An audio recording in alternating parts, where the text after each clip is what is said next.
Hi everyone, we're here again because it's time for another full moon rose reading. And this time we are, well, have you felt the energies? The energy this week has felt super intense. And of course, we are in the window, the last 24 hours window towards the exactitude of this full moon lunar eclipse, and it's a total lunar eclipse. It's about 7 p.m. tomorrow evening, Sunday the 7th, here in the UK. It's in Pisces, it's a water sign, it's within a few degrees of the north node of the moon. There is a super intense feel about it. I don't know whether you have also felt like me. There's been a lot of pieces from the past that have come back around in this last week. And actually, this moon has got a flavor echo that goes back to a Pisces eclipse in September. I think it's about the 24th of September in 2024, that there is an echo that is replaying itself and asking us to move deeper and deeper. This really is about a deeper sense of truth, a deepening sense into the mystical nature of ourselves, and also wherever Pisces might sit in your chart, whatever house Pisces sits in your chart will be also up to give you some gifts. It's a rock and roll ride, isn't it, here on planet Earth at this point? But it's really about, once again, these pulse points being places that are moving us forward. They are, and we'll feel an acceleration in this particular eclipse season. There is an eclipse tomorrow, as I say, this lunar eclipse tomorrow on the full moon, and there'll be a solar eclipse on the new moon that comes in the day before the equinox. So there is a lot that is stirring the pot in this month, and there is a guarantee that we will not end this year in quite the same way that we started this year, because this is an ongoing activation that is really calling us to trust in the path ahead. And the best way that we can do that is to trust with each breath that we are being guided, nudged, and encouraged to keep finding that deeper sense of meaning and that deeper sense of truth within ourselves. And more than anything else, to find a deepening sense of compassion for ourselves and for others. This is such a powerful point in our journey. And I know that for many, there have been completions and endings in this period of time too. And finding ourselves in a place where we are awesomely okay with the fact that change really is the only constant, and to find all of the tools that we have that enable us to come back to the breath, come back to that sense of connection within ourselves and that sense of alignment with Source and connection through the soles of our feet down into the earth to connect in with the soul star, this energetic chakra that sits 2 to 3 feet below our feet in the earth. It's a point of connection that we have with Gaia, with Mother Earth, that enables us to get a sense of whether we feel at home where we are. And the more that we have this sense of connection within, the more that we can find grace and ease to navigate these points of possibly inspiration, actually, there have been times for me where I found myself back into contraction, and I know that when I move into a place of contraction, I have to just be with it until it will give me its wisdom and its insight to navigate another wave, to navigate another wave of change. That I know there's something to be released, something else to be released. I really feel that we are all on this pilgrimage to love. We are all navigating our way of releasing more and more of the levels of distortion that we have accumulated through our lives that perhaps dim our light or perhaps enable us to feel more secure in being hidden. And my sense is that we really are being asked to be our most raw and authentic selves, to come really fully present, A, to what's coming up on the screen of our lives, but what is also coming up and revealing itself as a discomfort or a challenge place within. And that might be to do with our past, where our expression in the world is taking us, may well be within relationships. Whatever we're experiencing, we are having to find true voice and a real sense of self, a sense of heart, and a sense of trust in our gut knowing, our inner tutor, our intuition, that is the place where we can be most purely guided. So, shall we see what the roses have got to offer us as their wisdom for this particular point in our journey? We're in this last phase of the waxing of this moon to its fullness. And it's a long eclipse too. It's about 82 minutes, I think, in this this particular cycle. And with that process really kicks off the next 6 months of our journey.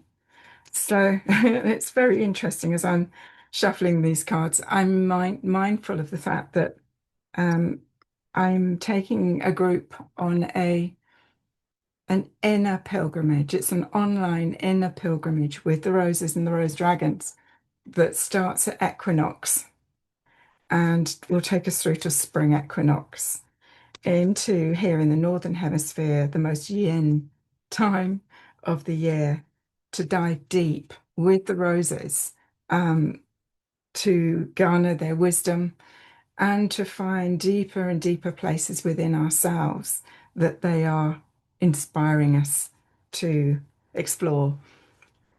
I've got about 4 places left. So if you are, perhaps if you're familiar with the roses, you're familiar with my work, and you might like to come on this adventure with us, the information is on the website, and you'd be most welcome. Anyway, let's see what the roses have got to offer us in this particular reading. Rose 7. And this beauty is from the main oracle, the first set in the main oracle. She's one of the roses that came to me from the Alhambra in Granada, Spain, which is a Venusian has a temple connected to the planet Venus. And she looks so light-filled and delicate and fragile. And she says, don't mistake my seeming fragility for vulnerability, for in my vulnerability is my superpower. This place of being luminous and light-filled. She sits on the solar plexus. She's the very yin aspect of the solar plexus. Just going to see if I can find, there she is, her partner. Because in level one, rose one set in the Oracle. They sit as a chakra set. They sit, each one sits in a different chakra on the body. And because my background and energy anatomy comes from pranic healing, there is both a front and a back solar plexus chakra that is connected into the pranic healing protocols. So this rose is the most yin of this pair that sit on the solar plexus. And she is the luminous light that we can radiate from the solar plexus when we're in our full strength, when we absolutely know our yes and our no, and we can be with that. Her partner is Rose 9. And Rose 9 is like the Sekhmet of roses. Don't mess with me. I'm super clear. I know exactly who I am.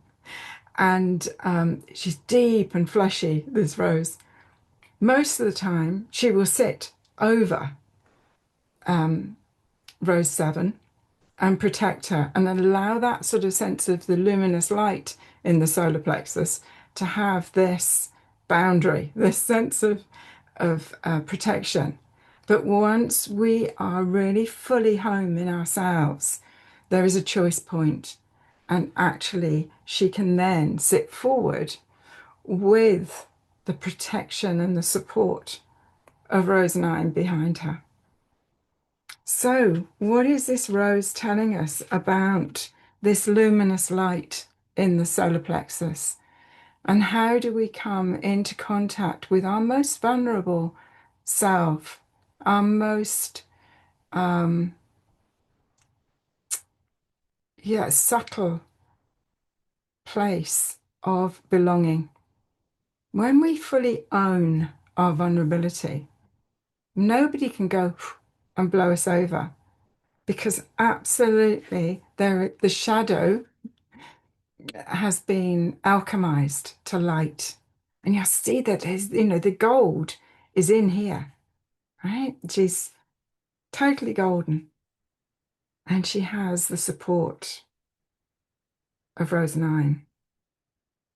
So what is there that needs to be brought into conscious awareness that still makes you feel vulnerable? Have a look, see, is there anything that actually you keep yourself very protected because of? This is a place of truth-telling. It is a place of owning where our sensitivities are. And I think it's really interesting that this has come forward, rarely comes forward, this rose, in a reading, but this is coming into this place of the Pisces full moon. And, she is beautiful and beauty-filled and light-filled. So I invite you to just check in and see if there's anywhere that you haven't really fully been able to acknowledge, that actually by that ownership, your full luminosity is able to activate. So let's see what wants to come with her and offer us insights for this particular full moon. Rosemar 5. Rosemar 5 is part of the Rosemar roses, the mother of the rose, qualities of the awakened and empowered heart. And she says, I am wise woman. I am wisdom. I am a wisdom keeper.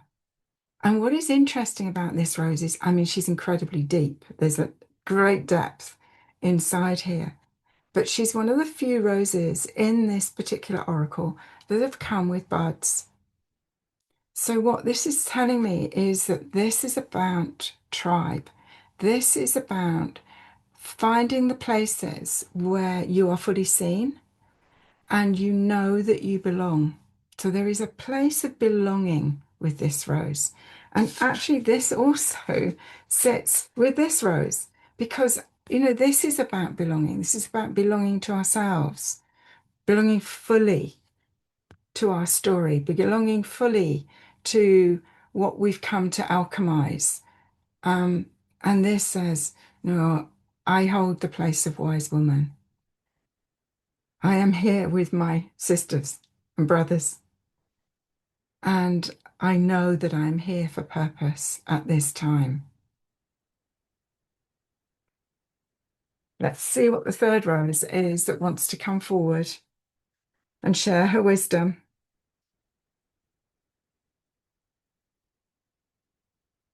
So,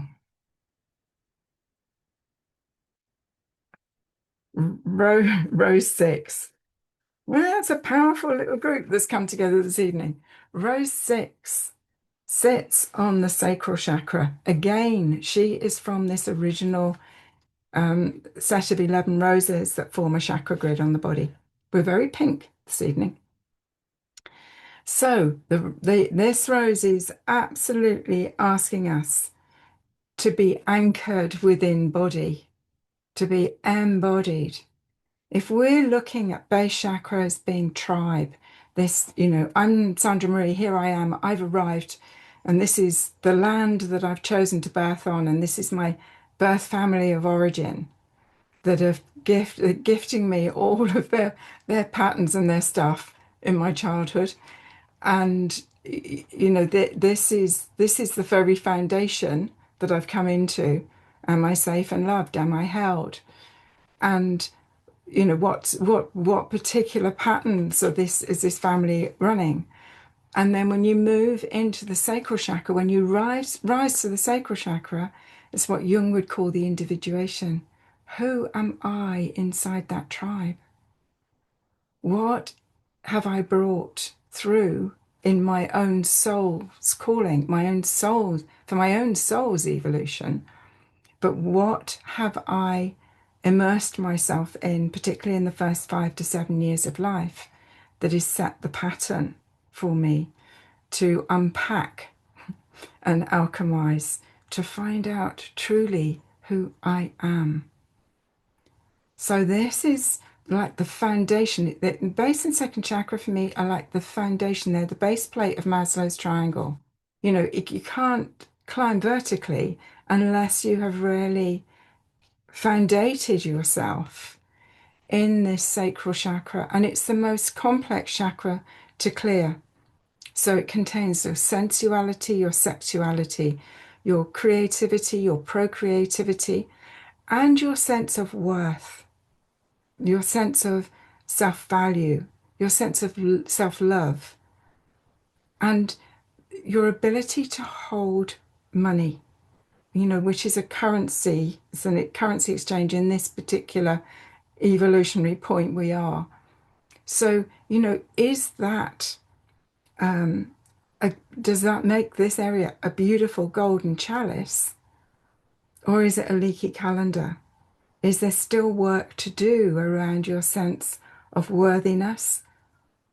My worth.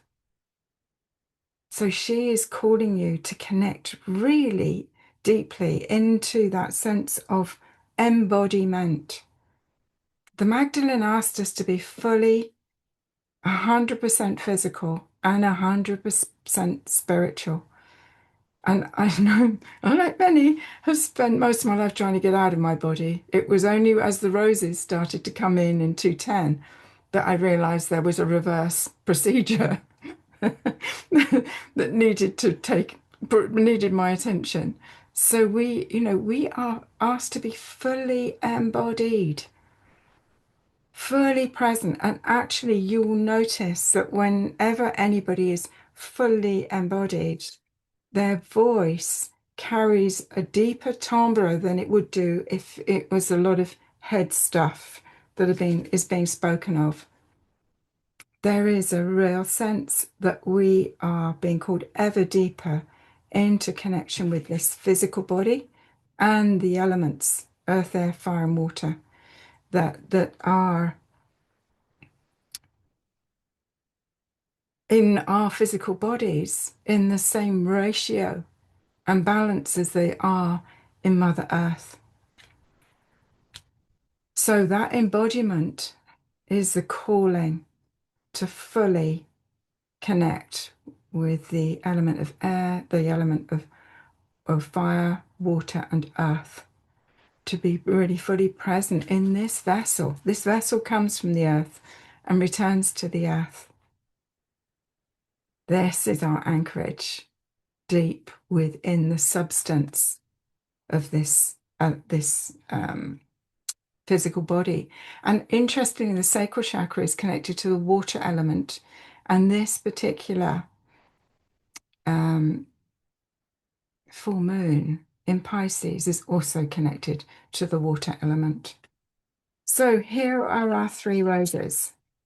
Rose 7, working on the solar plexus and asking us to check in to see whether we are well boundaried in our solar plexus. We know our yes and our no, and we are working our way towards this sense of luminous light.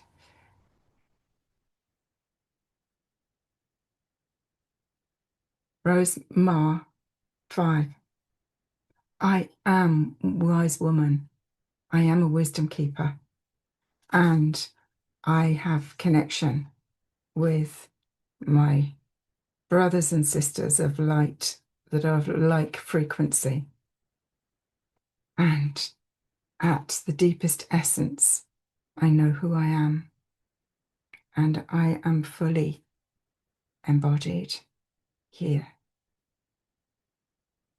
So let's see what the Rose Dragons want to offer us as the addition to this beautiful trio of radiant pink. So we're asking the Rose Dragons for a rose that wants to come forward with her wisdom to add to this mix. And we have Celestial Rose Dragon 9. This absolute beauty who comes forward with the wisdom teachings of mercy. So it is said that at the foot of the Great Mother sit the merciful ones, and they incarnate to bring that frequency onto the earth. There is a huge connection here with Kuan Yin and Mother Mary.